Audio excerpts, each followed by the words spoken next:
My channel Arup পূজা সোয়ার। তো আজকে আমি একটা মিষ্টির রেসিপি বানাতে চলেছি, রসমালাই। তো সেটা কিভাবে বানিয়ে থাকি, খুব সহজ পদ্ধতিতে বানাবো। তো তোমরা ভিডিওটা দেখতে থাকো, ভিডিওটা স্কিপ না করে পুরোটা দেখতে থাকো, তাহলেই বুঝতে পারবে। রেসিপিটা আমি খুব সহজে ইজি পদ্ধতিতে বানাবো। তো এখানে 2.5 লিটার মতো দুধ রয়েছে। দুধটাকে প্রথমে গরম করে নেব, তারপরে 1.5 লিটার মতো দুধের ছানা করব আর 1 লিটার মতো রেখে দেবো। তো সেটা পরে কাজে লাগবে মালাই বানাতে। ফুটে গেছিলো তাই আলাদা করে নিয়েছি। এটাতে 1 লিটার মতো দুধ রয়েছে আর এটাতে 1.5 লিটার মতো। তো আমি 2 চিপি ভিনিগার দিয়েছিলাম, আমার মনে হচ্ছে আরও একটু ভিনিগার লাগবে, তাই 1 চিপি ভিনিগার দিচ্ছি।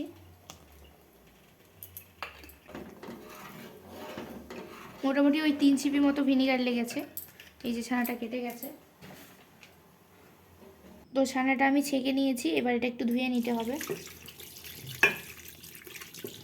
তো এবার চিপে চিপে ছানার জলটা একটু বের করে নিতে হবে। মোটামুটি ওই 70% মতো জল বের করে নিতে হবে।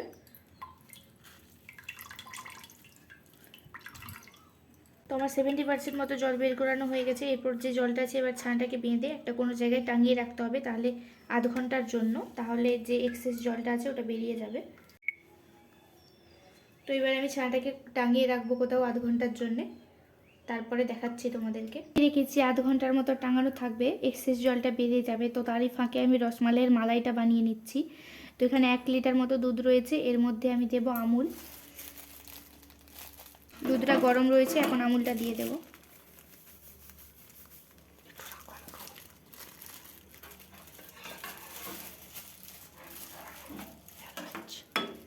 তো এটাতে ওই 100 গ্রাম মতো আমুল রয়েছে, তো 50 গ্রাম দিলাম আর 50 গ্রাম রেখে দিয়েছি। তোমরা চাইলে পুরোটাই দিয়ে দিতে পারো, বেশি টেস্টি হবে। আমার বর তো আমুলের গুঁড়ো দুধের একটু লোভী আছে, তাই ও খাবে, তার জন্য একটু রেখেছি। এবার দেবো আমি এর মধ্যে 2টো তেজপাতা আর 3টে এলাচ। এলাচটা আমি ফাটিয়ে নিয়েছি।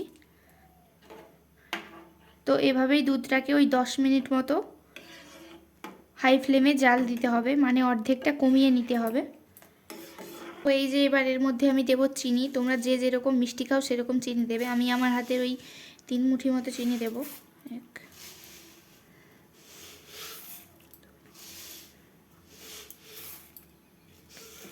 3। তোমরা যদি বেশি মিষ্টি খেয়ে থাকো তো একটু বেশি চিনি অ্যাড করবে। তোমরা যে যেরকম মিষ্টি পছন্দ করো সেরকম অনুযায়ী চিনিটা অ্যাড করবে। তো এবার এটাকে হাই ফ্লেমে ওই 10 মিনিট মতো ফুটিয়ে নিলেই 30% কমে যাবে। কমে গেলেই মালাইটা রেডি হয়ে যাবে। তো এই যে ছানাটা 30 মিনিট টাঙিয়ে রেখেছিলাম, এবার নিয়ে চলে এসেছি। এবার ছানাটাকে ভালো করে ফেটে নিতে হবে।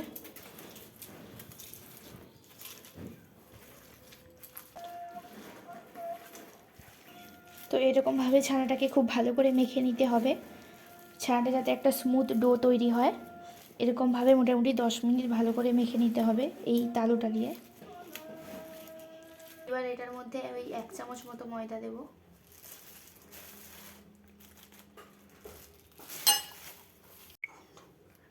ময়দাটা দিয়ে মিক্সড করে আবার সেরকমভাবেই হাতের তালু দিয়ে এটাকে মেখে নিতে হবে।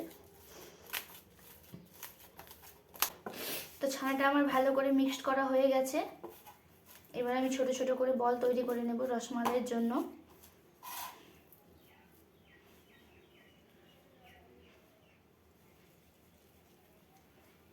আমরা এরকম ছোট ছোট বল তৈরি করেছি, তোমরা তোমাদের পছন্দ মতো সাইজ তৈরি করে নিতে পারো।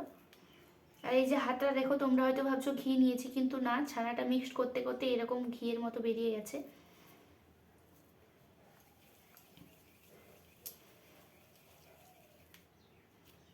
তোমরা এরকমও সাইজ তৈরি করে নিতে পারো, তোমাদের পছন্দ মতো সাইজ তোমরা তৈরি করে নিতে পারো। এবার আমরা এই বলগুলো তৈরি করে তারপরে দেখাচ্ছি। তো এই যে এইখানে আমাদের ছানার বলগুলো তৈরি করা হয়ে গেছে। মোট এতগুলো বল হয়েছে। তো আমরা গুনে দেখিনি, মোটামুটি 150টা মতো হবে মনে হচ্ছে আমার। তো এবার আমি চিনির রসটা বানাবো। দেবো 1 কাপ চিনি আর 3 কাপ জল। 1 কাপ চিনি দিয়ে দিয়েছি, এবার ওই কাপেরই দেবো 3 কাপ জল।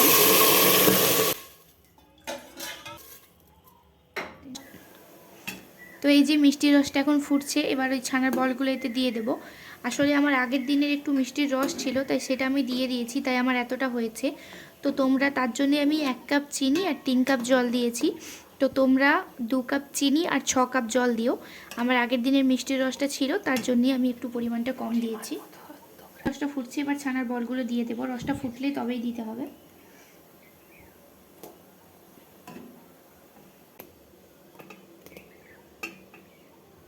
তো এই যে সব ছানার বলগুলো অ্যাড করে দিয়েছি। এটা হাই ফ্লেমে 3 মিনিট ফুটবে, তারপরে এটাতে আমি ঢাকা চাপা দেব।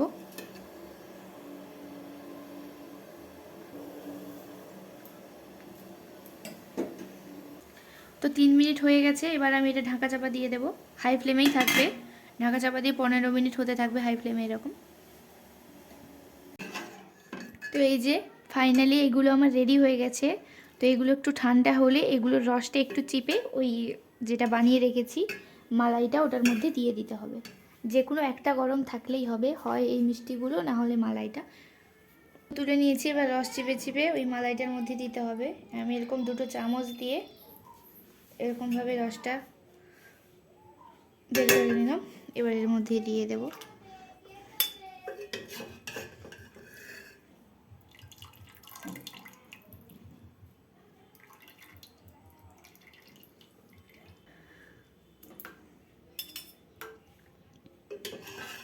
আরেকবার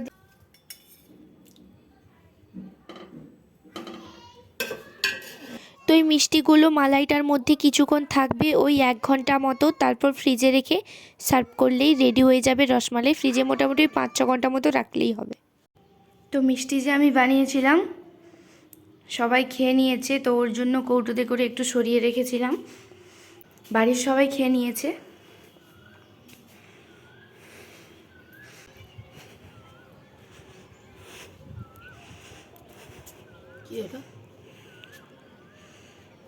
ধরো মিষ্টিটা কালকে যে বানিয়েছিলাম, খাও, খেয়ে বলো কীরকম হয়েছে।